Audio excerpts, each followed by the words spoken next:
নমস্কার বন্ধুরা, সিবি কিচেনে আপনাদের সবাইকে স্বাগত। আজ দেখাবো তেল কইয়ের রেসিপি। তেল কই বানানোর জন্য আমি এখানে নিয়ে নিয়েছি 5টা কই মাছ, কেটে পরিষ্কার করে রেখে দিয়েছি। এই যে একটু একটু করে কেটে দিয়েছি যাতে লবণ লঙ্কা ঠিকঠাক করে ঢুকতে পারে। এবার দিয়ে দিচ্ছি স্বাদ মতো নুন, দিয়ে দিচ্ছি হলুদ গুঁড়ো, এবার দিয়ে দিচ্ছি 1 চামচ কাশ্মীরি লঙ্কার গুঁড়ো, আর দিয়ে দিচ্ছি 2 চামচ মতন সর্ষের তেল। এবার আমি মাখিয়ে নেব।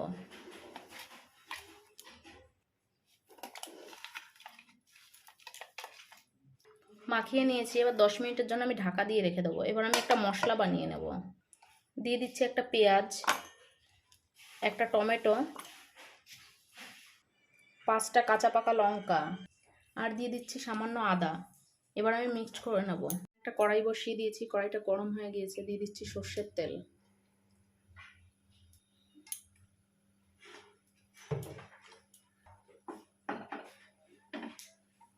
এবার আমি মাছগুলোকে ভেজে নেব।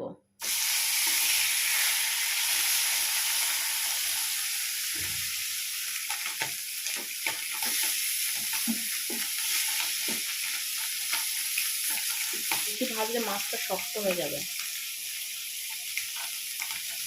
আমি উল্টে দেবো মাছগুলোকে।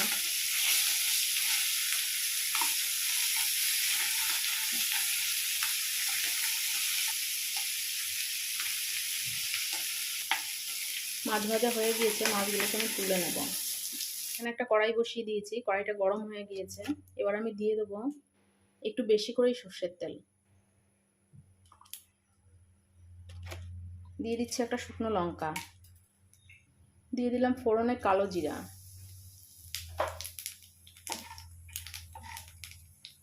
এবার দিয়ে দিচ্ছি যে মশলাটা আমি বানিয়েছি, মশলাটা ঢেলে দিচ্ছি।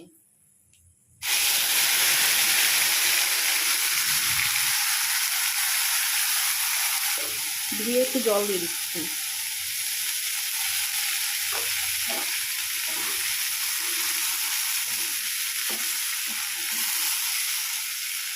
দিয়ে দিচ্ছি কিছুটা হলুদ গুঁড়ো। এভাবে মশলাটাকে আমি কষিয়ে নেব যতক্ষণ না মশলা থেকে তেল ছেড়ে দিচ্ছে। দেখুন মশলা থেকে তেল ছেড়ে দিয়েছে। আপনারা তো অনেকেই বানিয়েছেন তেল কই, কিন্তু একবার এইভাবে বানিয়ে দেখুন, খেতে খুব সুস্বাদু হবে। দিয়ে দিচ্ছি সামান্য জল। এবার আমি 5 মিনিটের জন্য গ্যাস অল্প করে দিয়ে এটাকে আমি ফুটতে দেবো। ঢাকনাটা আমি নামিয়ে নিচ্ছি। এবার আমি মাছগুলোকে দিয়ে দেবো।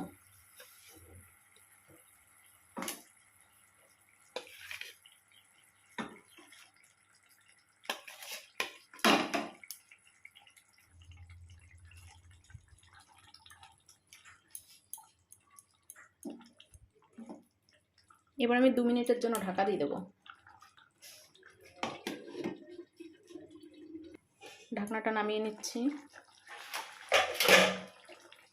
এবার মাছ একটু উল্টে দেবো যাতে উল্টো সাইডটাও ঠিকঠাকভাবে হয়ে যায়।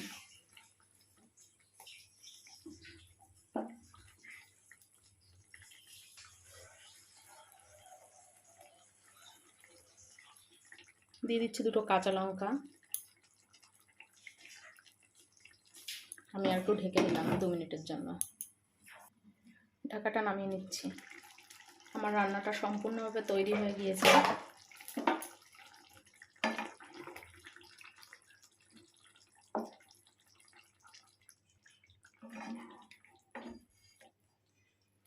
এটা যেমন দেখতে হয়, খেতে ঠিক তেমনই সুস্বাদু হয়। দেখুন বন্ধুরা, আমার রান্নাটা একদম সম্পূর্ণভাবে তৈরি হয়ে গিয়েছে। এভাবে আপনারা ট্রাই করবেন, খেতে কেমন হয় অবশ্যই আমাকে কমেন্ট করবেন। আর নতুন বন্ধুরা যারা এখনও আমার চ্যানেলটি সাবস্ক্রাইব করে উঠতে পারেননি, অনুরোধ রইল চ্যানেলটি সাবস্ক্রাইব করার। রান্নাগুলো ভালো লাগলে অবশ্যই লাইক কমেন্ট শেয়ার করতে ভুলবেন না।